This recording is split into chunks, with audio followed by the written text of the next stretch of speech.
Warrant വിളിക്കണം. വേണ്ട, നായും warrant വിളിക്കാല. ഒരു വക്കീലിനെ വെച്ചിട്ട് അവിടെ ഒരു അഫിഡവിറ്റ് കൊടുത്താൽ സുഖമില്ല, അല്ല മറ്റൊരു പരിപാടി കൊടുത്താൽ അതിങ്ങനെ നീങ്ങുന്നു. ശരി, കേസിൽ അവർ ഒന്നും ചെയ്യാതെയാണ് വാറണ്ടായി ഇരിക്കുന്നത്.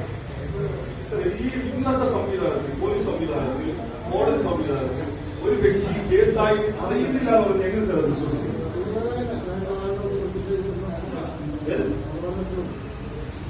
അല്ല, ഞങ്ങൾ അവർക്ക് അറിഞ്ഞിട്ടുണ്ടെന്ന് തെളിയിച്ചാൽ നിങ്ങളിത് ക്ലോസ് ചെയ്യുന്നു. ഞാൻ സ്റ്റേഷനിലേക്ക് പോയിട്ട് അവർക്ക് മുൻകാലങ്ങളെ അനുവദിച്ചിട്ട് സമ്മൻസിന്റെ കോപ്പി തന്നാൽ മതിയാണ്. സർ, അവർ പറയട്ടെ. ഞാൻ ചോദിക്കുന്നത്, ഒരു വ്യക്തിക്ക് കേസിന്റെ ഇൻഫർമേഷനായി സമൻസ് ആണ് കൊടുക്കല്. ആ സമൻസ് അവർക്ക് ലഭിച്ചതായി ഞാൻ തന്നാൽ അല്ല സർ, ഞാൻ ചോദിക്കുന്നതല്ല സർ. ഒരു കേസായാൽ ആ കേസായിട്ടുള്ള ഇന്ന സമയത്ത് ഇന്ന ഡേറ്റിൽ ഒരു കോടതിയിൽ ഹാജരാകണം എന്നതാണ് സമൻസ്.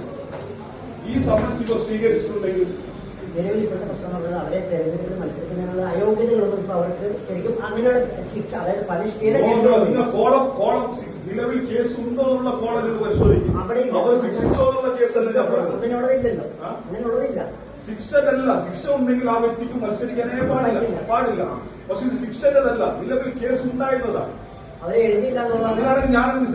ഞാൻ ഉൾപ്പെടെയുള്ള ഒരുപാട് ആളുകൾ ഇത്ര കേസ് വിവരങ്ങൾ കാണിച്ചു തന്നത് ഞാൻ പറയണ്ട.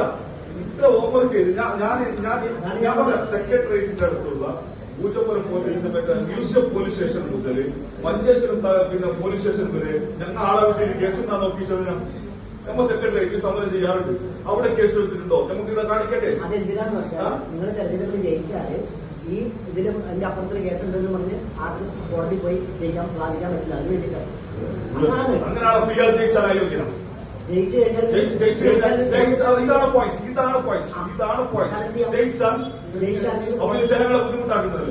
ഇത് ജനങ്ങളെ ബുദ്ധിമുട്ടാക്കുന്നത് കാരണം എന്തറിയോ? ഓൾറെഡി അതായത് എത്ര കോടിക്കണക്കിന് രൂപ ചെലവിട്ടിട്ടാണ് ഇലക്ഷൻ കമ്മീഷൻ ഈ പ്രോസസ് കൊണ്ടുപോകുന്നത്. ഈ പ്രോസസ് കൊണ്ടുപോകുമ്പോൾ ഒരു വ്യക്തിയെ ഇലക്ഷൻ നിന്ന് മാറ്റി നിർത്തുന്നതിൽ ഏറ്റവും നല്ലത്. കാരണം ജയിച്ചതിനു ശേഷം അദ്ദേഹത്തെ അയോഗ്യരാക്കുന്നതിനായിട്ട് മാറ്റി നിർത്തുന്നത് പറയുന്നില്ല. ഈ 2A എന്തെങ്കിലും വിവരം തെറ്റായി വന്നതിന്റെ പുറത്ത് ഒരാളുടെ നോമിനേഷൻ ഇലക്ഷൻ നടന്നിട്ട് നിങ്ങൾ കോടതി പോയാലുള്ള കേസ് എടുക്കും. ഇലക്ഷൻ കഴിഞ്ഞിട്ട് നിങ്ങളുടെ കേസ് കോടതി എടുക്കും.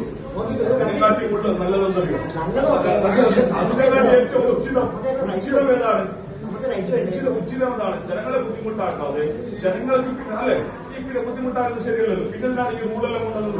പിന്നെന്താണ് ആ കോടതിന്റെ പ്രസക്തിയില്ലല്ലോ. നിലവിൽ കേസുണ്ടോ എന്ന് ചോദിക്കുന്ന കോടതിന്റെ പ്രസക്തിയില്ലല്ലോ. പക്ഷേ ഇത് നിങ്ങൾ ചെയ്യുന്നത് തെറ്റാണ്. ഞാൻ ഒരു തെളിവും കൂടി കൊണ്ടുവരും. ഞാനിപ്പോ സ്റ്റേഷനിലേക്കാണ് പോകുന്നത്. അദ്ദേഹത്തിന് ഈ ഇൻഫർമേഷൻ നൽകിയിട്ടുണ്ടോ എന്നുള്ള വിവരം കൂടി ഞാൻ പരിശോധിക്കും. പരിശോധിച്ചാൽ നിങ്ങൾ ഇത് ഒരു പാർട്ടിയെ സഹായിക്കുന്ന ഒരു നിലപാടാണ് സ്വീകരിക്കുന്നത്. ഇത് ഒരു പിന്നെന്താ പറയാ പാക്ച്വാലിറ്റി നിങ്ങൾ കാണിക്കുന്നതാണ്. ഒരു പാർട്ടിയോട് പ്രത്യേകമായിട്ടുള്ള മോഹത്താണ് കാണിക്കുന്നത്. ഇത് ശരിയല്ല. ഞങ്ങൾ ഒരു വ്യക്തിയെ വ്യത്യാസം ചെയ്യുന്നതല്ല. അദ്ദേഹത്തിന്റെ ന്യൂനതകൾ അദ്ദേഹം നോമിനേഷൻ നൽകിയിട്ടുള്ളത്. പിന്നെന്താ സർ ഇവിടെ സ്കൂട്ടി വെക്കുന്നത്? ഞാൻ ചോദിക്കട്ടെ, എന്തിനാണ് സ്കൂട്ടി വെക്കുന്നത്? നോമിനേഷൻ സൂക്ഷ്മ പരിശോധന വെക്കുന്നതിനാണ്. ഞാൻ നിങ്ങൾക്ക് തന്നല്ലോ. ഞാൻ നിങ്ങൾക്ക് തന്നല്ലോ. നിങ്ങൾക്ക് നടപടിയെടുത്തു. ഞാൻ ചോദിക്കുന്നത് നോമിനേഷൻ സൂക്ഷ്മ പരിശോധന നടത്തുന്നതിനാണ്. ഇന്നത്തെ ദിവസത്തിന്റെ പ്രത്യേകത എന്താണ്? ഒരു വ്യക്തി തന്ന വിവരങ്ങളിൽ തെറ്റായ ഇൻഫർമേഷൻ ഉണ്ടോ? വിവരങ്ങൾ ഹൈഡ് ചെയ്തിട്ടുണ്ടോ? മറച്ചു വെച്ചിട്ടുണ്ടോ? 16-ാം വാർഡിലെ LDFന്റെ സ്ഥാനാർത്ഥിയായി CPMന്റെ കാൻഡിഡേറ്റായ എന്തോ ആദ്യം അതിൽ പറയുന്നുള്ളത് അത് കൊടുത്തിട്ടുള്ള ആള് ഇവിടെ തീർച്ചയായും നിങ്ങളെ കബളിപ്പിച്ചിരിക്കാനല്ലേ? കാരണം വ്യക്തിവിവരങ്ങൾ അദ്ദേഹം നൽകിയിട്ടില്ലല്ലേ? കേസ് എന്ന് പറയുന്നത് ഗുരുതരമായ ആരോപണ സെക്ഷനുള്ള കേസുള്ളത്. എന്നാൽ ഇന്നത്തെ ദിവസത്തിന്റെ ഒരു പ്രത്യേകതയില്ല. അങ്ങനെയാണെങ്കിൽ ഒരു പ്രത്യേകത